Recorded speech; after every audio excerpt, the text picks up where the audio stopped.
Y'all call it a moment, I call it life. One day while the light is glowing, I'll be in my castle golden. But until the gates are open, I just wanna feel this moment. Oh, I just wanna feel this moment. Oh, Salut les ciné-clams. Ça fait un peu bizarre. Je pense qu'on va...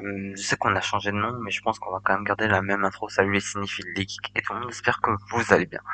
On se retrouve pour un épisode spécial. C'est le premier podcast avec, en tout cas pour le nouveau nom de la chaîne YouTube. Pour ce qui est de Spotify, rien n'a changé les gars. Juste un truc ici. L'intro qui va se passer dans quelques instants. Aujourd'hui, nous allons donc parler d'un film connu qui est sorti en 2000. Un film que je trouve grandiose et je vais vous expliquer pourquoi j'aime ce film. Le film Gladiator. Salut les cinéphiles, les geeks et tout le monde, j'espère que vous allez bien. qu'est-ce qu'on dit au chauffeur? C'est pas de la vengeance, c'est de la justice. À la boulette. Ça dépasse tout ce que j'ai pu imaginer. Chérie, je te présente enfin le comte de Monte Cristo. Albert, que sais-tu de cet homme? Welcome to Jurassic Park. Let's fucking go! Let's fucking go. Gladiator est donc bien entendu un film sorti en 2000 réalisé par Ridley Scott avec Russell Crowe en tant qu'acteur principal qui incarne Maximus et Joaquin Phoenix qui incarne le nouveau César. Donc le film, évidemment, je vais le spoiler, du coup si vous l'avez jamais vu, allez le voir, c'est un gros classique. En plus, il y a le Gladiator 2 réalisé aussi par Ridley Scott, va sortir en novembre 2024. Donc si vous n'avez pas vu le premier, allez le voir. Ce que j'ai compris, c'est que le 2, il va poursuivre un peu l'histoire du jeune garçon qui s'appelle Lucius. Voilà. Mais on n'est pas là pour parler du 2, on est là pour parler du premier film. Pourquoi est-ce que Gladiator est pour moi l'un des chefs-d'œuvre de film, surtout s'il est sorti en 2000. Gladiator, déjà, qu'est-ce que c'est? L'histoire d'un général qui, en fait, se bat donc pour Rome. Beaucoup de victoires se succèdent et le père donc le César actuel est fier de Maximus. Il est prêt à mourir et il veut donner son plein pouvoir à Maximus. Le fils qui devrait être héritier de César s'en veut et tue César. Et il veut aussi tuer Maximus, du coup, pour qu'il y ait pas, il va faire passer le meurtre de César pour que ce soit Maximus qui l'a tué, pour qu'il meure et qu'il rejoigne du coup sa famille. Il va donc pas mourir, Maximus va devenir esclave, puis il va devenir gladiateur pour se venger de la mort de sa fille et de son fils, qui a été tué par César, donc Joaquin Phoenix. C'est un film dont une évolution est très bien en fait. Je vais l'expliquer à dire bien.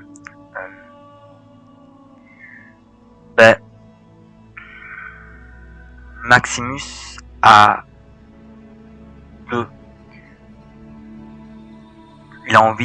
il a deux valeurs réellement. Servir son pays, donc Rome,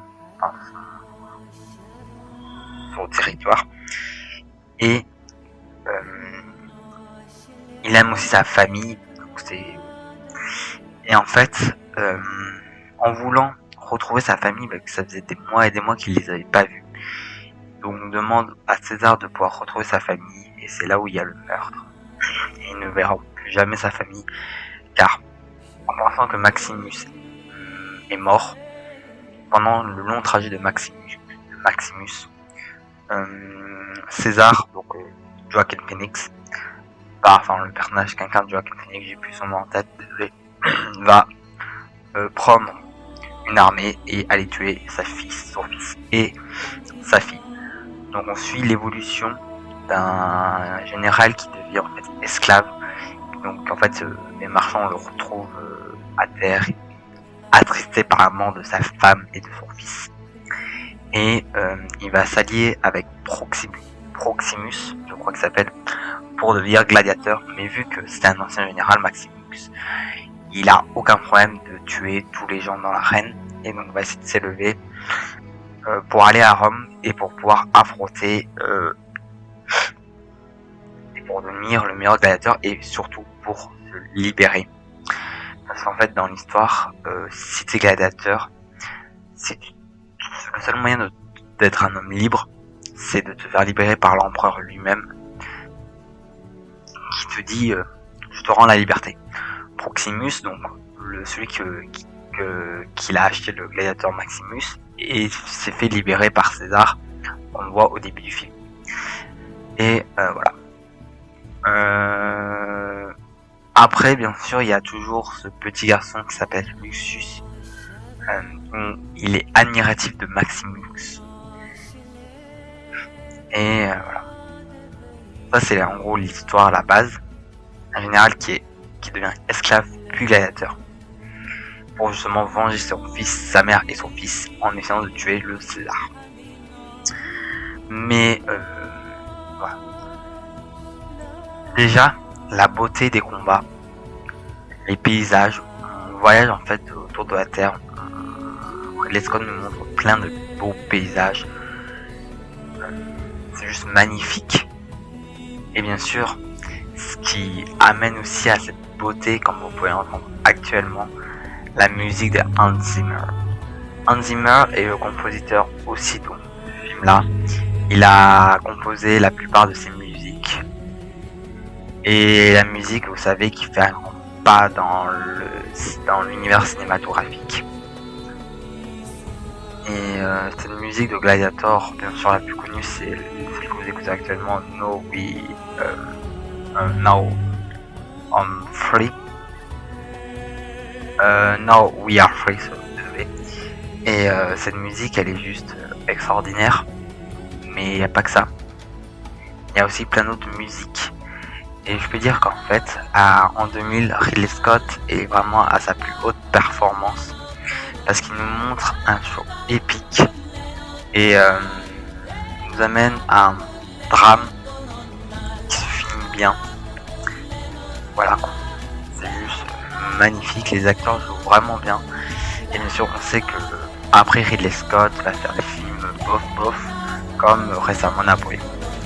Pour moi, Gladiator, bien sûr, je sais qu'il a gagné des Oscars, mais pour moi, il a toutes les qualités pour être un bon film. Gladiator, c'est juste une beauté, splendeur. Comment ils enchaînent les combats, même au niveau du montage, comment ils font. Alors, là, j'ai vu récemment du coup la version cinéma, mais j'ai aussi pu voir la version longue qui était aussi incroyable. La mise en scène des personnages, la mise en scène des acteurs, la mise en scène des paysages. Et c'est juste splendide. J'espère que dans la suite, en tout cas de Gladiator 2, l'histoire ne va pas le gâcher, le premier Gladiator. C'est le seul truc que j'ai peur de Gladiator 2. Voilà, j'espère que ça vous a plu. N'hésitez pas à me dire en commentaire pour ce qui est de ma chaîne YouTube ce que vous en avez pensé du film. Bien sûr, on pourra toujours y revenir. Le podcast va évoluer sûrement un jour ou un autre. Et sur Spotify, n'hésitez pas à continuer à me suivre. Voilà. C'était Hugo. J'espère que vous l'avez vu, Gladiator, parce que en vrai, si vous l'avez jamais vu, mais allez-y, enfin, vous l'avez en VOD, vous le trouverez. Sur Netflix, je sais plus s'il y a encore, mais je sais qu'il y était un certain temps. C'est juste un mur. Ça, il est très très beau le film. Voilà. Pour ce premier épisode de la nouvelle podcast, enfin, en tout cas, de ce podcast, je voulais attaquer fort, je cherchais un film fort. Je me réfléchissais si je voulais parler de Charles Aznavour et de l'amour ouf, mais je me suis dit que Gladiator, ça pète, c'est trop bien. Voilà. J'espère que ça vous a plu, et n'hésitez pas à me dire de vos retours. On se retrouve pour un prochain podcast sur un nouveau film, je ne sais pas encore lequel, dans quelques mois. Les cinéphiles, les geeks et tout le monde, j'espère que ça vous a plu. Et on se retrouve pour un prochain film.